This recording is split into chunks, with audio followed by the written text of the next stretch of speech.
ఢిల్లీలో ముఖ్యమంత్రి రేవంత్ వరద సాయం కోసం ఇప్పటికే మొన్న లాస్ట్ టైం పోయినప్పటికే 17-18 సార్లు వేయండు, మళ్ళా ఇంకొకసారి పేరుకేమో వరద సాయం ఇవన్నీ, కానీ చేసేదేమో కాంగ్రెస్ పార్టీ రాజకీయాలు. ఈ 9 నెలల్లో 17-18 సార్ల అధిష్టానం దగ్గరికి పోవాల్సినటువంటి అవసరం ఉంది. ఇగో ఇదే తన పదవిని కాపాడుకోవడానికి ముఖ్యమంత్రి ఢిల్లీకి పోయాడనేటువంటి ప్రతిపక్షాలకు చేస్తున్నటువంటి విమర్శలకు సమాధానం చెప్పుకోవాల్సి వస్తుంది. ప్రధానమంత్రిని ఎన్నిసార్లు కలుస్తారు? ఒకవేళ వరద సాయం కోసం అయితే కేంద్ర మంత్రి శివరాజ్ సింగ్ చౌహాన్ వచ్చిండు, అట్లనే కేంద్ర మంత్రి కిషన్ రెడ్డి వేయండు, కేంద్ర బృందం నిన్నొచ్చి చీఫ్ సెక్రటరీని కలిసింది. ఇప్పటికే ఆల్రెడీ కేంద్ర బృందాలు అటు మానుకోట జిల్లాలోను ఇటు ఖమ్మం జిల్లాలోను ఆ 2 చోట్ల కూడా పర్యటనలు చేస్తున్నారు. వాళ్ళు నివేదిక పంపిస్తే వాళ్ళ ద్వారా వచ్చింది చేస్తారు. అయితే ప్రధానమంత్రిని కలవద్దా? ఆల్రెడీ ఇక్కడికి వచ్చిన తర్వాత ఒక కేంద్ర మంత్రి, వ్యవసాయ శాఖ మంత్రి, క్యాబినెట్ మంత్రి, కిషన్ రెడ్డి క్యాబినెట్ మంత్రి ఇద్దరు అక్కడ తిరిగిరు. బండి సంజయ్ కేంద్ర హోంశాఖ సహాయ మంత్రి అక్కడ తిరిగిరు, ఎంపీలు వేయరు, రాష్ట్ర ప్రభుత్వానికి సంబంధించినటువంటి అధికారులు వేయరు, నివేదికలు పంపించరు. వరద సాయం కోరడానికి మాత్రమే ఢిల్లీకి ముఖ్యమంత్రి గారు వెళ్ళారనేటువంటిది ఒక కథ మాత్రమే. ఒకవేళ అదే నిజమైతే ప్రధానమంత్రి గారిని సమయం అడిగి ఈ 4-5 రోజులు వరద వచ్చిన తర్వాత ఈ 3-4 రోజులుగా సమయం ఎందుకు అడగలేదు?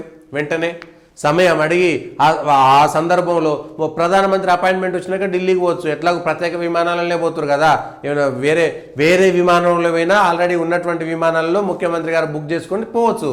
పెద్ద కష్టం కాదు, 2 గంటలలో ఢిల్లీలో ఉంటారు. పోయిందేమున్నది?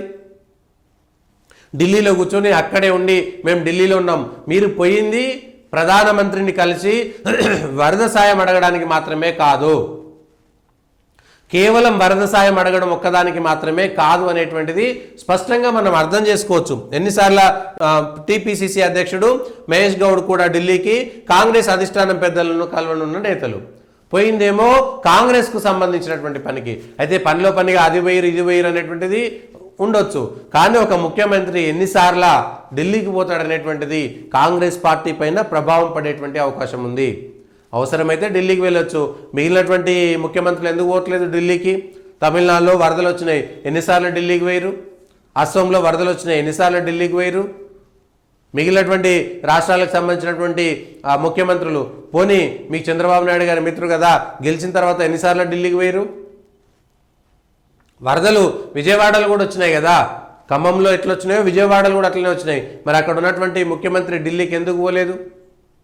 లేకపోతే మిగిలినటువంటి ముఖ్యమంత్రులు మీరు ఢిల్లీకి పోయేది కాంగ్రెస్లో ఉండేటువంటి లుకలుకలు, కాంగ్రెస్లో ఉండేటువంటి అవన్నీ సెట్ చేసుకోవడానికి వెళ్ళి, పార్టీలో ఉండేటువంటి అంతర్గత విషయాలను చర్చించుకోవడానికి వెళ్ళి, కొత్తగా నియమించబడ్డటువంటి పీసీసీ అధ్యక్షుడిని కల్పించుకోవడానికి వెళ్ళి ఆయనను పరిచయం చేసుకొని ఇతను నా మనిషి అని చెప్పుకోవడం కోసం మాత్రమే ముఖ్యమంత్రి గారు ఢిల్లీకి వెళ్ళినట్టుగా అర్థమవుతున్నది. కేవలం వరద సాయం కోసమో రాష్ట్ర ప్రభుత్వానికి సంబంధించినటువంటి అంశమే అయితే అక్కడ ఉన్నటువంటి మంత్రులను పంపించవచ్చు కదా. మంత్రులు, కేంద్ర మంత్రులు ఇక్కడికి వచ్చారు, రాష్ట్ర మంత్రులను ఢిల్లీకి పంపించవచ్చు. అక్కడ ఉన్నటువంటి మంత్రులను అమిత్ షా గారిని, లేకపోతే ఆయన ఎందుకంటే హోంశాఖ మంత్రి, నేషనల్ డిజాస్టర్ మేనేజ్మెంట్ ఆయన దగ్గరనే ఉంటుంది. సో ఇవన్నీ కూడా కలుపుకొని అక్కడికి వెళ్ళొచ్చు. మిగిలిన శాఖాపరమైనటువంటి గడ్కరీ దగ్గరికి హైవేలు పోయినాయి, అవి పోయినాయి. పంచాయతీరాజ్ శాఖ దగ్గరికి పోయి ఇగో మాకు గ్రామీణ రోడ్లన్నీ కూడా ఖరాబ్ అయిపోయినాయి, మాకు ఇన్ని ఇవ్వండి అని ప్రత్యేకంగా విన్నవించుకోవచ్చు. అన్నీ ప్రధానమంత్రి గారి దగ్గరికి పోవాల్సినటువంటి అవసరం ఉంది.